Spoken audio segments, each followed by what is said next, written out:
Là, je m'en allais vous parler de mes bijoux, mes pierres précieuses, j'en fais des collections.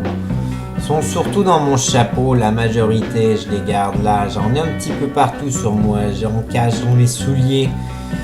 Et puis c'est ça, ça me permet de garder contact avec ce qui est beau, ce qui est joli. N'empêche, je vais continuer mon chemin. Là, je reviens du couloir des abysses et je suis dans l'étang bleu, l'étang du lac bleu. Et puis ici, bien l'eau, ben, c'est comme de la peinture opaque. Elle est vraiment bleue. Tu la prends et puis tu vois pas au travers. Mais attache pas, c'est pas grave. Mais c'est vraiment comme de la peinture acrylique. N'empêche, moi je vais passer par la forêt des bouquets bientôt. Ça, ben, c'est une forêt avec des arbres et il y a plein de bouquets de fleurs partout autour des arbres. C'est des bouquets déjà tout faits et tout à manger. Comme ça, tu as juste à en arracher un et puis tu peux l'amener à ta bien-aimée. Et puis une fois que je vais avoir passé par la forêt des bouquets, bien il va y avoir la falaise des vignes.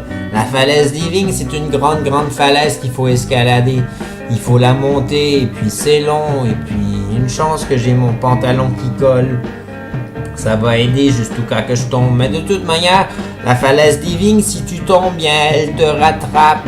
Elle te rattrape et puis elle t'aide à monter. C'est un petit peu comme un ascenseur, mais ça pour ça il faut lui demander. Et puis c'est toujours embêtant de lui demander un service. N'empêche, après, bien je m'en vais au chemin du rossignol. Le rossignol, bien ça c'est un golem. C'est un golem qui guette le chemin. Ça ressemble à un énorme totem en forme de genre d'homme-lion. Et puis, il semble être fait en bois, mais n'empêche. Après, bien, je vais arriver dans le champ de blé et de fraises. D'ailleurs, m'y voici déjà. Je vais vite, hein, quand même, je porte mes bottes de lutin. Et puis, je vais dire un petit salut, un petit coucou à mon ami l'épouvantail. Bonjour l'épouvantail, comment vas-tu? Pita frites? Pita frites de ketchup? Je suis content de te voir.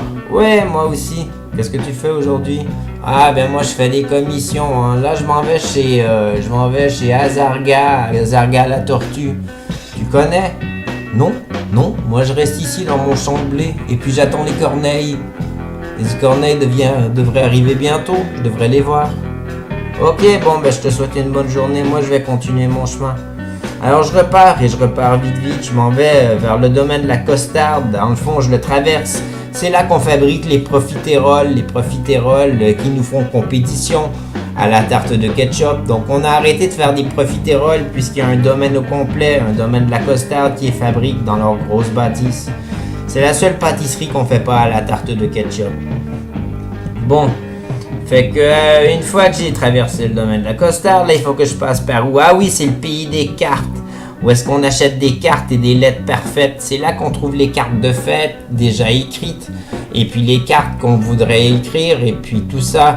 Tu vas envoyer une carte parfaite, bien tu passes par le pays des cartes. Ils vont te l'écrire et puis ils vont te l'imprimer. C'est déjà fait.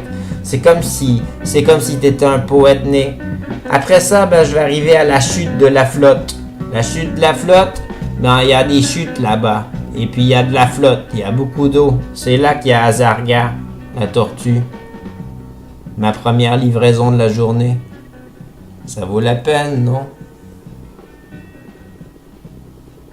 Ah, que j'espère que ce vidéo va être bon.